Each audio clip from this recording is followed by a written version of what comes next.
Hi guys, it's Mark from Burton Bibles here, and a few weeks have passed since my last video, and that's because I've just been really busy. But what I have been busy doing as well is spending some time with the new Topaz.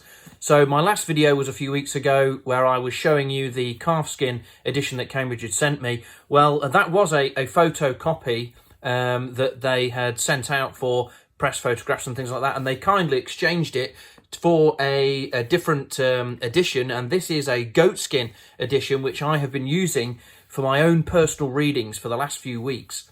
Now, the ESV translation is a translation that I really like, possibly my second favourite behind the KJV. So I regularly use the ESV along with the NKJV and one or two others, just to supplement my reading and my study. So I do really like the ESV. My wife in particular reads it as her main translation. So I was keen to basically spend some time with this Bible, doing my daily readings with it, and see what I thought of this Bible. Obviously, my last video was very much a first impressions type video, whereas this one's going to be a month with the ESV, the new ESV Topaz from Cambridge. So let's take it back to the desk and let you know what I think and some more thoughts about this Bible. Okay, guys. Well, here we have it. This is the Cambridge Topaz, which is an ESV reference edition Bible. Now, Cambridge kindly sent me this instead of their photo edition, which they sent out to me. That was a calfskin edition, so I'll put a link in the description to that video. It is my last video on the channel, but this is a goatskin edition. So you may remember that there are 4 binding options for the Topaz, and if we look at this pamphlet, this press release here, there's the black goatskin leather, which is this one. There is a dark blue goatskin leather version of this, which is also very nice.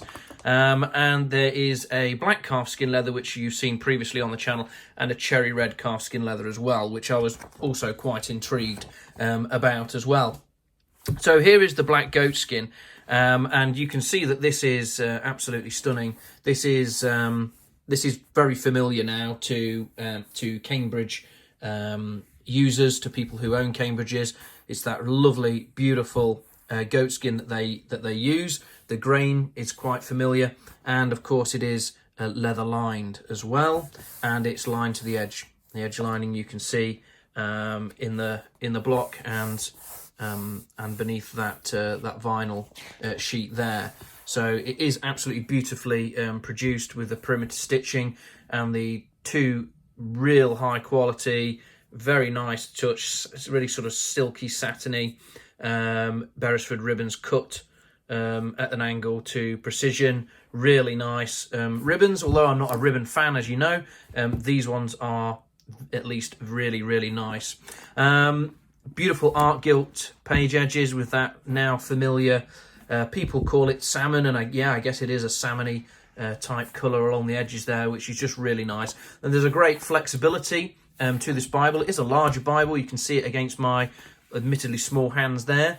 Here is an A4 sheet of paper, just to give you some comparison.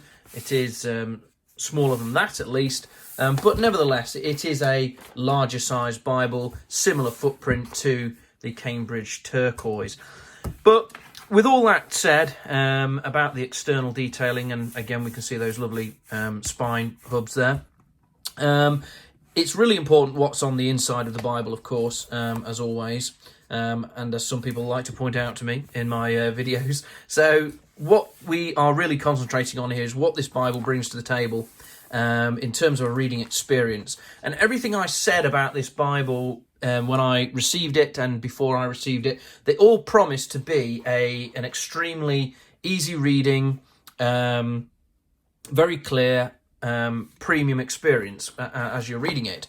And I can say that having spent the last month going through my my daily Bible readings over the last few weeks, all of these readings have been done with the ESV Topaz, and to be honest, I've not struggled at all to read this Bible at various times of the day. and it has been a real blessing to me, because not only is it the ESV translation, which is just that little bit easier to read, I guess, from a daily perspective than my usual KJV readings. This has been a welcome change, to be honest, which I do like to change between translations, just to have a break and try something different, and God can speak to us through all of those translations. And I've really enjoyed reading the ESV translation for that reason rather. Now, it is a beautiful text to read. Admittedly, everything about this Bible has been done, and the decisions that have been made have all been with reading in mind, if you ask me. Reading either from a pulpit or just at home. It's got a beautiful font, a beautiful font size. The red letter is a nice, reasonably bold red letter as well. It's not glaring, and it's not jarring on the eye. I do love these bold headings and the bold verse numbers. The verse by verse layout is vastly superior, in my opinion. I really enjoy a simple verse by verse layout. I can navigate through the chapters, through the books, through the verses with no problem at all. Even, I've been reading in Jeremiah and Ezekiel and Lamentations, and those more difficult, lengthier sections of prophecy have been actually not too bad to read at all, because of the very easy reading experience that I'm having. Obviously, if you're soldiering with a more old-fashioned text and a lot more old-fashioned typeface, then that can get a little tiring, and it can get a little difficult, whereas this has just been really pleasurable to read in those more difficult sections. Now, I hope you're picking up from the camera the beautiful paper that Cambridge are using for this edition. This paper really is top notch, and again, it's another premium choice that they decided to go with to elevate this Bible above its peers, and to make it a really top class experience. So yeah, it's fantastic. The ghosting is next to nowhere. The camera always accentuates it, but I can confirm that when I received this Bible, I was looking out for it, as I tend to do, because I do not like ghosting excessively in my Bibles. I like to concentrate on the text that's on this side of the page, as most of us would, I'm sure. And it has been a fantastic reading experience. The paper is beautiful. I haven't noticed any page curl. A couple of the Cambridge versions, the Clarion in particular, suffered from a little bit of page curl, and I could confirm that with use, but this doesn't seem to be affected by it.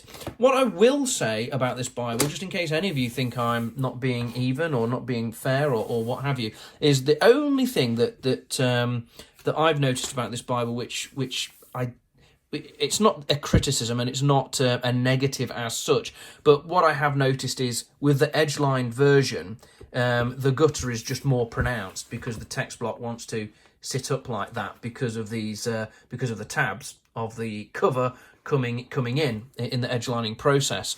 Obviously, I noticed that the calfskin one sat that little bit flatter, and that's it. But as you can see from me laying this out on the desk here, it's not, we're not struggling to read towards the gutter in any way. But as you hold it in your hand and as you hold it on your knee, sometimes you just have to move the Bible around a bit, and just sort of make sure that you're getting the best and the most clearest experience in those inner columns. That's all I would say about it anyway. And to be honest, the benefits of the edge lining process, the longevity that's going to give to the binding, etc., is still well worth it, in my opinion. So yeah, it's a fantastic Bible to read from. I haven't really used the cross-references yet, or the concordance. I've been using it purely as a reading Bible, which some of you might think is a little strange, with it being a reference Bible and verse by verse. I've not preached from it, but I have just been using it for those daily readings, several chapters a day. And it has been fantastic, and I have thoroughly enjoyed it. And to anybody who is thinking about the Topaz, if the ESV is indeed your preferred translation, then I would wholeheartedly recommend picking this up.